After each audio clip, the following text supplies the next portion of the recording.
قاضی کا عہد تمام ہوا۔ عدلیہ میں قاضی فائز عیسیٰ کا دور کیسا رہا؟ قاضی فائز عیسیٰ نے کون سے تاریخی فیصلے سنائے؟ کیا قاضی فائز عیسیٰ ایک متنازع جج کے طور پر یاد رکھے جائیں گے؟ جسٹس منصور علی شاہ کا قاضی سے تنازع کیا تھا؟ السلام علیکم ناظرین، میں ہوں آپ کا میزبان عمر فاروق اور آپ دیکھ رہے ہیں میرا یوٹیوب چینل آگاہی 313۔ پاکستان کی اعلیٰ ترین عدالت سپریم کورٹ کے 29ویں چیف جسٹس قاضی فائز عیسیٰ 15 سال تک جج اور 13 ماہ تک بطور چیف جسٹس آف پاکستان ذمہ داریاں ادا کرنے کے بعد جمعہ کو اپنے عہدے سے سبکدوش ہو گئے۔ چیف جسٹس بننے کے بعد ان کے خلاف پی ٹی آئی کی جانب سے منظم مہم بھی چلائی گئی جو اس وقت تک جاری ہے، اور اسی وجہ سے ان کے اور ساتھی ججوں کے درمیان خلیج بڑھتی گئی جو اس وقت بھی ہے۔ جبکہ دوسری جانب جسٹس منصور علی شاہ بھی سیاسی پارٹی کی سیاست کا غیر محسوس طریقے سے حصہ بن گئے۔ مخصوص نشستوں والے مقدمے کے بعد قاضی فائز عیسیٰ اور منصور علی شاہ کے درمیان نظریاتی اختلاف ایک حد تک بڑھ گیا۔ نہ چاہتے ہوئے بھی قاضی فائز عیسیٰ چیف جسٹس بننے کے بعد تمام ساتھی ججوں کو ساتھ لے کر چلنے میں کامیاب تو نہ ہو سکے، لیکن اس کے باوجود انہوں نے عدلیہ کی خاص کر کے سپریم کورٹ کی تاریخ میں چند اہم ترین فیصلے بھی دیے۔ اگرچہ چند وہ ججز ان سے اختلاف کر رہے ہیں اس وقت بھی جن کا تعلق نظریاتی طور پہ یا کسی طرح سے بھی انہوں نے پی ٹی آئی کو سپورٹ کیا، سیاسی انداز میں سپورٹ کیا، اپنے فیصلوں کے انداز میں سپورٹ کیا، اپنے گھر کی فیملی کی ماں پر انہوں نے سپورٹ کیا، لیکن قاضی فائز عیسیٰ ایک سٹینڈ پر کھڑے رہے، قانون کے ساتھ کھڑے رہے، اور کوئی بھی ان کے فیصلوں کو ابھی چیلنج نہیں کر سکتا۔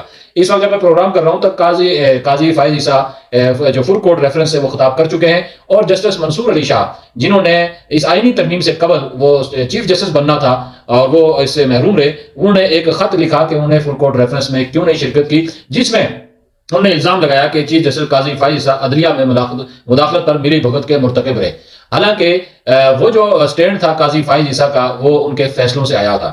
میں اسی لیے آپ کے سامنے آج صرف قاضی فائز عیسیٰ کے کیریئر پہ ایک نظر ڈالوں گا اور آپ کے سامنے رکھوں گا کہ انہوں نے اپنے فیصلوں کے ذریعے سے جو عوام کے سامنے جو فیصلے کیے، آیا وہ منصف کے یا انصاف کے تقاضوں کے مطابق تھے یا نہیں۔ جہاں تک بات ہے قاضی فائز عیسیٰ نے کیا کہا تو اس کے کوئی انریلیونٹ سوال ہے، چونکہ منصف جو ہوتا ہے وہ نہیں بولتا، اس کے فیصلے بولتے ہیں۔ یہی حال اگر ہم اس کو پیمانے پہ پرکھیں گے منصور علی شاہ یا منیب اختر کو تو وہ بہت نیچے نظر آئیں گے۔ سب سے پہلے تو قاضی فائز عیسیٰ کے متعلق آپ کو بتاتا چلوں، قاضی فائز عیسیٰ کے آباء و اجداد کا تعلق افغانستان کے علاقے قندھار سے تھا۔ بعد میں وہ بلوچستان کے علاقے پشین میں آ کر آباد ہوئے۔ ان کے دادا قاضی جلال الدین کلات ریاست کے وزیر اعظم رہے، جبکہ ان کے والد قاضی محمد عیسیٰ تحریک پاکستان کے سرگرم رہنما تھے۔ جسٹس قاضی عیسیٰ کے والد کا شمار بانی پاکستان محمد علی جناح رحمۃ اللہ علیہ کے قریبی ساتھیوں میں ہوتا تھا۔ قاضی محمد عیسیٰ صوبہ بلوچستان میں آل انڈیا مسلم لیگ کے اہم رہنما اور پارٹی کے مرکزی مجلس عاملہ کے رکن بھی تھے۔ انہیں آل انڈیا مسلم لیگ بلوچستان کے پہلے صدر ہونے کا اعزاز بھی حاصل تھا۔ بعد میں جب پاکستان کے قیام کے لیے ریفرنڈم ہوا تو انہوں نے اس کے لیے بھرپور تحریک چلائی اور قیام پاکستان کو ان کا کلیدی کردار رہا۔ تو اس اعتبار سے قاضی فائز عیسیٰ کا جو بیک گراؤنڈ ہے خاندانی وہ بڑا مضبوط ہے۔ جہاں تک قاضی فائز عیسیٰ کا تعلق ہے، جسٹس قاضی فائز عیسیٰ 26 اکتوبر 1959 کو کوئٹہ میں پیدا ہوئے۔ جسٹس قاضی فائز عیسیٰ نے ابتدائی تعلیم کوئٹہ میں حاصل کی اور اس کے بعد پھر وہ کراچی منتقل ہو گئے۔ کراچی میں کراچی گرامر اسکول سے اے لیول اور لیول مکمل کیا۔ پھر قانون کی اعلیٰ تعلیم حاصل کرنے کے لیے اپنے والد کی طرح وہ لندن چلے گئے، جہاں انہوں نے arms of court school of law سے بار پروفیشنل کی ڈگری حاصل کی اور قانون کی ڈگری مکمل کرنے کے بعد وہ پاکستان لوٹے۔ پی ٹی آئی کے انٹرا پارٹی الیکشن کے فیصلے کے بعد انہیں شدید تنقید کا سامنا کرنا پڑا۔ ان کے خلاف سوشل میڈیا پر مہم چلائی گئی جو اس وقت بھی جاری ہے۔ پی ٹی آئی کے حامی یوٹیوبرز نے ان کی کردار کشی میں کوئی کسر نہیں چھوڑی، وہ اس وقت بھی لگے ہوئے ہیں، اور ان کے خلاف ایکسٹینشن کا پروپیگنڈا کیا گیا۔ قاضی فائز عیسیٰ وہ پہلے جج تھے جنہوں نے اپنے اور اپنی اہلیہ کے اثاثے رضاکارانہ طور پر سپریم کورٹ کی ویب سائٹ پر ڈالے۔ حکومت سے نہ تو کوئی انہیں پلاٹ لیا، نہ گاڑی لی، اور نہ ہی کوئی پروٹوکول لیا۔ بطور چیف جسٹس پیدل سپریم کورٹ آتے اور جاتے رہے۔ انہوں نے زیارت میں اپنی آبائی زمین قید ریزیڈنسی اور بلوچستان حکومت کو عطیہ کر دی۔ اس اعتبار سے یہ جو مرحلہ ہے یہ بھی قاضی صاحب کا بڑا صاف ستھرا مرحلہ ہے۔ اب اس سے اگلے مرحلے میں آتے ہیں قاضی صاحب کا عدالتی کیریئر۔ جسٹس قاضی فائز عیسیٰ 30 جنوری 1985 کو بلوچستان ہائی کورٹ اور مارچ 1998 میں ایڈوکیٹ سپریم کورٹ بنے۔ پی سی او کیس فیصلے کے نتیجے میں بلوچستان ہائی کورٹ کے تمام جج فارغ ہو گئے تو جسٹس قاضی فائز عیسیٰ 5 اگست 2009 کو براہ راست بلوچستان ہائی کورٹ کے چیف جسٹس فائز ہوئے۔ یہ اس وقت کی بات ہے جب جسٹس افتخار محمد چودھری کی بحالی کی تحریک ہوئی تھی۔ جج مقرر ہونے سے قبل 27 سال تک وکالت کے شعبے سے وابستہ رہے اور قاضی صاحب کو بہترین قانون دان کے طور پر یاد کیا جاتا ہے۔ جسٹس قاضی فائز عیسیٰ نے 5 ستمبر 2014 کو سپریم کورٹ آف پاکستان کے جج کی حیثیت سے حلف اٹھایا۔ جسٹس قاضی فائز عیسیٰ نے پبلک پارکوں کے استعمال، ماحولیات، خواتین کے وراثتی حقوق، فیض آباد دھرنا کیس متعلق اہم فیصلے دیے۔ انہوں نے نومبر 2007 میں سابق صدر جو پرویز مشرف کی جانب سے لگائی گئی ایمرجنسی اور عبوری جو آرڈر تھا آئینی حکم کے تحت ججز کی حلف لینے کی بھی شدید مخالفت کی تھی۔ رواں برس فروری میں چیف جسٹس قاضی فائز عیسیٰ نے جو ان کا کئی اہم فیصلے کیے، اور رواں برس جب فروری میں آپ کو مشہور کیس بتاتے چلیں جب قادیانی مبارک کیس کا فیصلہ انہیں دیا، جس کے خلاف ان کے خلاف ایک تحریک چلی، جس کو بعد ازاں جو فیصلہ انہیں اپنا واپس لینا پڑا۔ اب سب سے پہلے قاضی فائز عیسیٰ کے جو اہم فیصلے تھے وہ آپ کو سپریم کورٹ میں چیف جسٹس بننے سے قبل وہ بتا دیتا ہوں۔ 2012 میں جو میمو گیٹ کمیشن کی سربراہی وہ قاضی فائز عیسیٰ کے حصے میں آئی۔ قاضی فائز عیسیٰ نے میمو گیٹ کمیشن کی سربراہی میں میمو گیٹ اسکینڈل میں اس وقت امریکہ میں پاکستان کے سفیر حسین حقانی پر الزام تھا کہ انہوں نے پاکستان میں فوجی بغاوت کا خدشہ ظاہر کرتے ہوئے امریکہ سے سول حکومت کی مدد کی درخواست کی تھی۔ جسٹس قاضی فائز عیسیٰ نے سپریم کورٹ کو پیش کی جانے والی کمیشن رپورٹ میں حسین حقانی کو قصوروار ٹھہرایا تھا۔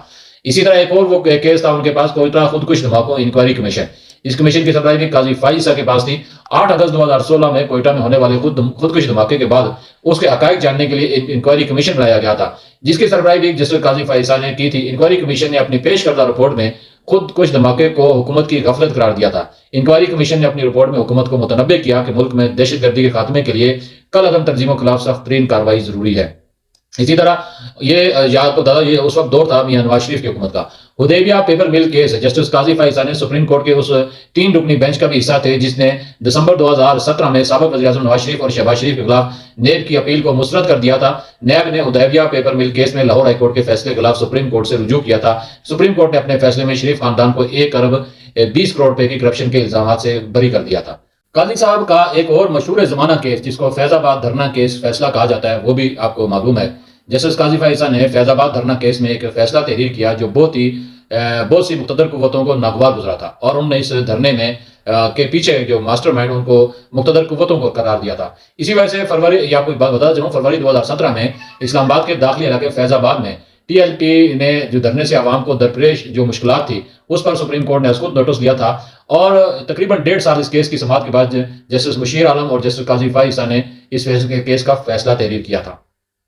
فوجی عدالتوں کے قیام کی مخالفت، یہ بھی قاضی صاحب کا ایک سنہری فیصلہ ہے۔ سپریم کورٹ کے فل کورٹ نے جب 2015 میں چیف جسٹس ناصر ملک کی سربراہی میں فوجی عدالتوں کے قیام کے حق میں فیصلہ دیا تو جسٹس قاضی فائز عیسیٰ ان 6 ججوں میں شامل تھے جنہوں نے فوجی عدالتوں کی مخالفت کی تھی۔ ان ججوں کا موقف تھا کہ ان عدالتوں کا قیام عدلیہ کی آزادی اور بنیادی انسانی حقوق کی خلاف ورزی ہے۔ تاہم مسلم لیگ نے ان کی حکومت اس فیصلے کو قوم کی فتح قرار دیا تھا اور کہا تھا ان عدالتوں کی مدد سے دہشت گردوں کا خاتمہ کیا جائے گا۔ اس لیے آپ کو پتا چلوں کہ از خود نوٹس پر بڑا اعتراض تھا قاضی فائز عیسیٰ کو۔ سپریم کورٹ کے سابق چیف جسٹس افتخار چودھری کے بعد جسٹس ثاقب نثار نے سب سے زیادہ از خود نوٹس کیے، اور جسٹس قاضی فائز عیسیٰ اس کارروائی پر بھی اعتراض کیا تھا۔ سپریم کورٹ کے چیف جسٹس ثاقب نثار کے ہمراہ پشاور میں آرمی پبلک اسکول حملہ کیس کے از خود نوٹس سماعت کے دوران قاضی فائز عیسیٰ نے کہا تھا کہ سپریم کورٹ کے ہیومن رائٹس سیل کے پاس براہ راست کوئی اختیار نہیں کہ درخواست کو از خود نوٹس میں تبدیل کیا جائے۔ انہوں نے اعتراض کیا کہ آرٹیکل 184(3) کے تحت پہلے سپریم کورٹ کا آرڈر ضروری ہے۔ اسی سماعت کے دوران آپ کو یاد ہوگا کہ چیف جسٹس ثاقب نثار نے اچانک عدالت برخاست کر دی تھی، اور کچھ دیر بعد جب عدالت دوبارہ لگی تو بینچ میں جسٹس قاضی فائز عیسیٰ شامل نہیں تھے۔ بطور وکیل اگر ہم قاضی فائز عیسیٰ کی خدمات کا ذکر کریں تو بطور وکیل وہ بلوچستان ہائی کورٹ کے علاوہ Sindh high court, supreme court اور شریعت کورٹ میں پیش ہوتے رہے، جبکہ متعدد بار عدالت میں بطور معاونت و مددگار بھی طلب کیے گئے۔ وہ بلوچستان اور سندھ ہائی کورٹ کے علاوہ سپریم کورٹ بار کے رکن تو رہے، لیکن بار کی جو سرگرم سیاست ہے اس میں کبھی حصہ نہیں لیا۔ یہی وجہ ہے کہ ان کا بار میں نہ کوئی دھڑا تھا نہ وہ کسی دھڑے سے منسلک تھے۔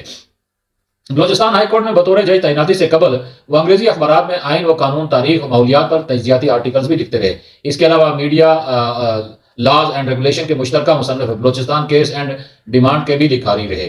تو یہ تو بطور وکیل ان کی کارکردگی تھی۔ اب آتے ہیں قاضی فائز عیسیٰ کے بطور چیف جسٹس، یہ ان کا جو تقریباً 13 ماہ کا عرصہ بنتا ہے یا 14 ماہ، یہ بڑا اہم ہے۔ اس میں قاضی فائز عیسیٰ کی جو صلاحیتیں تھیں وہ نکل کے سامنے آئیں، اگرچہ انتظامی اعتبار سے انہیں کافی مسائل کا سامنا رہا۔ بطور چیف جسٹس قاضی فائز عیسیٰ نے 4 سال سے نہ ہونے والے فل کورٹ میٹنگ بلائی، یہ ان کا اعزاز بھی ان کا تھا۔